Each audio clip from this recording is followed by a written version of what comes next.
Rounding off digits. आज हम start करने जा रहे हैं चैप्टर नंबर 1 क्लास 9 फिजिक्स का टॉपिक 1.13 राउंडिंग ऑफ डिजिट्स। अब राउंडिंग ऑफ डिजिट्स का क्या मतलब है? राउंडिंग ऑफ डिजिट्स का मतलब ये है taking the nearest value. Nearest value मतलब 5 का डिजिट एक बेसिक मैथमेटिकल रूल है जिसमें ये होता है कि अगर नंबर 5 से बड़ा है आखिरी डिजिट इशारिया के बाद वाली वैल्यू में, अगर आखिरी डिजिट 5 से बड़ा है तो हम एक बढ़ाकर लिखते हैं, और अगर वो 5 से कम है तो हम उसे वैसे ही रहने देते हैं। लेकिन यहाँ बात एक और आती है कि अगर 5 ही आए आखिरी डिजिट 5 हो तो फिर उसका क्या करेंगे? 5 से ज्यादा होगा तो एक बढ़ा देते हैं, 5 से कम हो तो उसे उतना ही रहने देते हैं। लेकिन अगर 5 ही हो तो फिर उसे क्या करना है? उसके लिए एक आर्बिट्रेरी रूल का यूज किया गया है। आर्बिट्रेरी मतलब साइंटिस्ट ने खुद से फर्ज कर लिया है कि जब भी आखिरी डिजिट 5 आएगा तो उसे किस तरह सॉल्व करना है। उसे सॉल्व करने का एक और मेथड है जिसे आर्बिट्रेरी रूल कहते हैं, उसे फर्दर हम देखते हैं। पहले हम देखते हैं कि राउंडिंग ऑफ डिजिट का मतलब क्या है। When rounding off the number we round to the nearest value, so rounding to the nearest value will be. Rounding to the nearest value का मतलब ये है कि जो वैल्यू 5 के करीब है, 5 से ज्यादा है या कम है, उसको राउंड किया जाता है। अभी मैंने पहले बताया कि अगर वैल्यू 5 से बड़ी होगी, इशारिया के बाद वाली आखिरी जो वैल्यू होगी वो 5 से बड़ी होगी तो उसे हम बढ़ा देंगे, अगर वो 5 से कम होगी तो उसे उतना ही रहने देंगे। राउंडिंग ऑफ डिजिट्स में जो फर्स्ट रूल है वो ये है कि if the last digit is more than 5 then we increase the number by 1। इसका मतलब ये है कि जो वैल्यू हमें पॉइंट में दी होती है, इशारिया वाली वैल्यू, मिसाल के तौर पर 7.36 है, 7.36 है। अब जब इसे राउंड ऑफ करेंगे तो ये 7.37 बन जाएगा, क्योंकि आखिरी डिजिट 6 था जो कि 5 से ज्यादा था, तो अब हम इसे बढ़ा कर लिखेंगे। इसी को कहते हैं हम rounding off the nearest value. मतलब 5 के करीब करीब जो वैल्यूज होती हैं, या 5 से कम वाली या 5 से ज्यादा वाली, उसे या तो बढ़ा कर लिखते हैं या कम करके। अगर आखिरी नंबर 5 से बड़ा तो उसे एक बढ़ा कर लिखेंगे, और अगर आखिरी नंबर 5 से छोटा है तो उसे उतना ही रहने देंगे। सेकंड पॉइंट यही बता रहा है, if it's less than 5 we retain it as such as. अगर इशारिया वाली वैल्यू में लास्ट डिजिट जो आपके पास दिया गया है वो अगर 5 से छोटा है, जैसे 7.34, तो इसमें लास्ट डिजिट 4 है जो कि 5 से कम है, तो अब इसे कैसे लिखेंगे? राउंड ऑफ में 7.34 ही रहने देंगे, इसे एक बढ़ाएंगे नहीं, क्योंकि 5 से छोटा आखिरी डिजिट तो ये सेम रहेगा, 5 से बड़ा होगा तो उसे एक बढ़ा कर लिखते हैं। Round to two significant figures का मतलब ये है कि अब हमने इसमें सिर्फ 2 नंबर्स ही लेने हैं। तो सिग्निफिकेंट फिगर्स का तो हमें पता है कि उसमें 3 नंबर होते हैं, एक पॉइंट से पहले वाला नॉन जीरो और बाद में 2 वैल्यू। यहाँ पर हमें ये कहा गया कि आपने सिर्फ 2 ही लेनी है, तो 2 लेने के लिए हम क्या करेंगे? 2.5 इतनी ही वैल्यू लेंगे, तो इसे लिखेंगे 2.5 मल्टीप्लाई बाय 10 की पावर 2 मीटर, इसमें आंसर आ जाएगा। फर्दर इसमें ये कहा गया राउंड टू 3 सिग्निफिकेंट फिगर। अगर 3 सिग्निफिकेंट फिगर्स लेने हैं तो अब इस सूरत में क्या होगा? 3.45। अब ये 3 फिगर्स बन रहे हैं, फर्स्ट नॉन जीरो डिजिट से हमेशा काउंट करना होता है, तो 3 सिग्निफिकेंट फिगर्स बन रहे हैं। 3.45 मल्टीप्लाई बाय 10 की पावर 4 होगी। अब इसके अंदर अगर देखा जाए तो लास्ट डिजिट 5 है।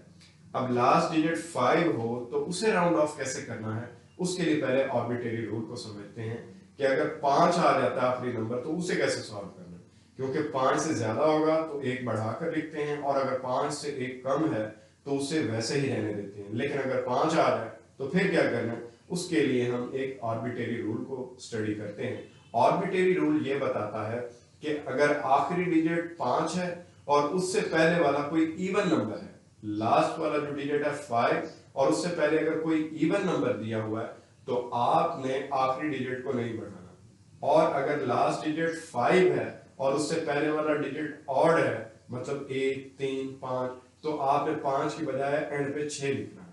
If the number before the 5 is odd, 1 is added to the last digit. इसका मतलब ये है कि अगर आखिरी डिजिट ऑड नंबर है जो कि 5 है, और उससे पहले वाला डिजिट भी ऑड नंबर होगा, जैसे यहाँ 5 लिखा हुआ है, लास्ट वाला डिजिट भी 5 है, अगर आखिरी नंबर 5 हो तो उससे पहले वाले डिजिट को आपने देखना है अगर वो ऑड है तो जब आपने इसका आंसर लिखना है तो उसे एक बढ़ाकर लिखना है, क्योंकि यहां पर हमें कहा गया है round to the two significant figures.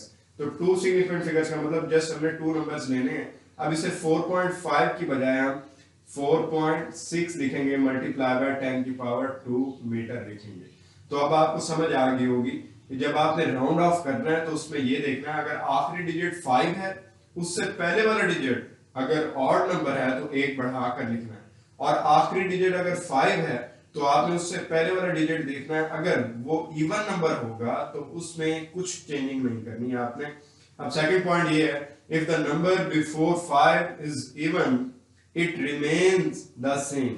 इसका मतलब ये है अगर आखिरी डिजिट 5 है उससे पहले वाला डिजिट इवन नंबर है, मतलब 2 4 6 जो 2 पर डिवाइड होते हैं उन्हें इवन नंबर कहते हैं, तो उसमें ये देखेंगे कि ये इवन नंबर है, लास्ट वाला ऑड नंबर है, तो ऑड नंबर से पहले अगर इवन नंबर दिया हुआ है तो आपने इसके अंदर कोई चेंजिंग नहीं करनी, इसमें भी जस्ट टू सिग्निफिकेंट फिगर्स लेने।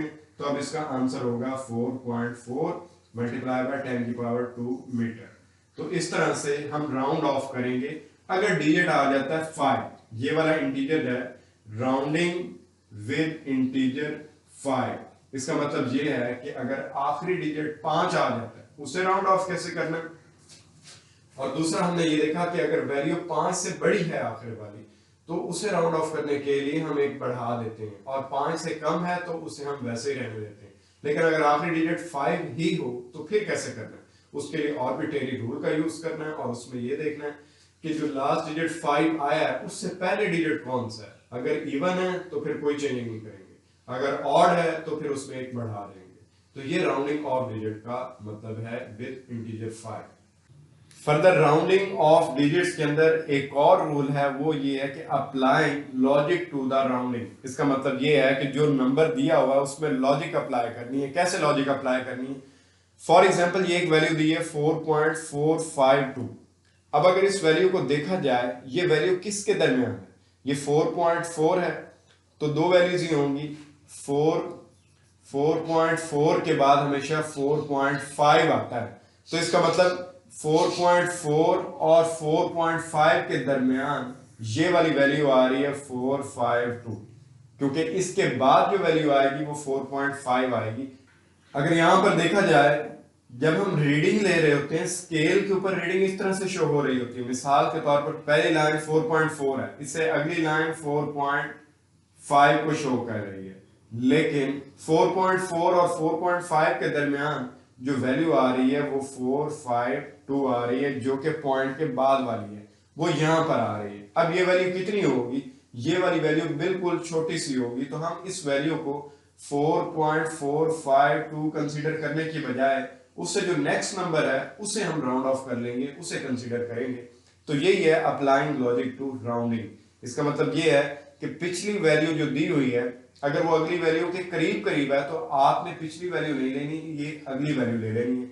तो उम्मीद है कि आपको समझ आ गई होगी कि राउंड ऑफ करने के रूल्स क्या हैं। अगर लास्ट नंबर 5 से ग्रेटर है तो आपने 1 इंक्रीज कर देना है, एक नंबर इंक्रीज कर देना है। अगर लास्ट डिजिट 5 से कम है तो सेम रहेगा, और जब लास्ट डिजिट सिर्फ 5 होगा तो आपने उससे पहले वाला डिजिट देखना, सेकंड लास्ट डिजिट। अगर वो इवन है तो लास्ट डिजिट सेम रहेगा, और अगर लास्ट डिजिट 5 है और उससे पहले वाला नंबर एक ऑड नंबर है तो आपने लास्ट वाले डिजिट को बढ़ा कर लिखना है। ये है राउंडिंग ऑफ डिजिट्स के कुछ रूल्स। और लास्ट में इसमें एक और इंपॉर्टेंट पॉइंट दिया गया है, वो है डिजिटल इलेक्ट्रॉनिक्स के हवाले। इलेक्ट्रॉनिक टाइमर का जिक्र किया गया है जो कि टाइम को मेजर करता है और बहुत ही शॉर्ट इंटरवल के अंदर, मतलब कम से कम टाइम को मेजर करता है, मतलब कि 1/10,000। इसका मतलब ये है कि वो एक सेकंड को 10,000 हिस्सों में तकसीम करता है। तो इस सूरत में ये बहुत ही स्मॉल वैल्यू टाइम की कैलकुलेट कर सकता है। ये इंफॉर्मेशन के लिए ये बात एमसीक्यूज में भी पूछी जा सकती है। उम्मीद है कि आपको आज के टॉपिक की समझ आ गई होगी कि राउंडिंग ऑफ डिजिट्स का मतलब क्या है और नंबर्स को नियरेस्ट वैल्यू के साथ राउंड कैसे किया जाता है। लेकिन फिर भी अगर आपका कोई क्वेश्चन हो तो आप कमेंट सेक्शन में उसके बारे में जरूर पूछें।